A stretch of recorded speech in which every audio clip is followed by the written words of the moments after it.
La rentrée universitaire a eu lieu officiellement hier, l'occasion pour la Fédération des étudiants de Strasbourg de présenter son enquête annuelle sur les conditions de vie des étudiants. Ils sont 53 000 cette année dans la capitale alsacienne. Ce qu'il faut en retenir avec Marianne Mann et Arnaud Rapp. Dermival est brésilien, il redouble sa première année en langue et interculturalité. Une rentrée qu'il aborde sereinement, connaissant les lieux et les procédures, mais il n'en était pas de même l'an dernier, à la même époque. C'est un parcours de combattant, de guerrier.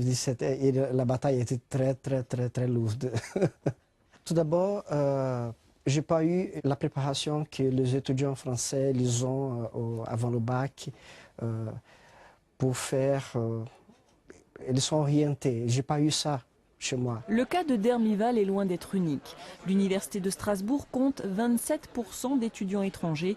Améliorer leurs conditions d'accueil et leur accompagnement reste une priorité selon l'enquête de l'AFGES. Beaucoup d'étudiants étrangers, ça veut dire beaucoup de procédures, beaucoup de logements à mettre à disposition, beaucoup de logements pour les étudiants étrangers en termes de logement social aussi, mais surtout, et on ne peut pas ne pas évoquer cette question-là, la question du titre de séjour, des lenteurs parfois qui ont lieu à la délivrance du titre.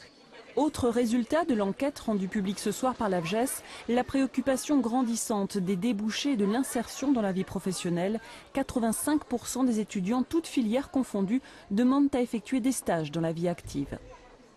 Oui, il y a des cours, oui, les cours nous apprennent des choses, mais le problème c'est que pour les mettre en pratique, les mettre en œuvre, là c'est sur le marché du travail, on a beaucoup plus de mal et c'est toujours la débrouille. Mais qui a dit que l'étudiant est un éternel insatisfait ?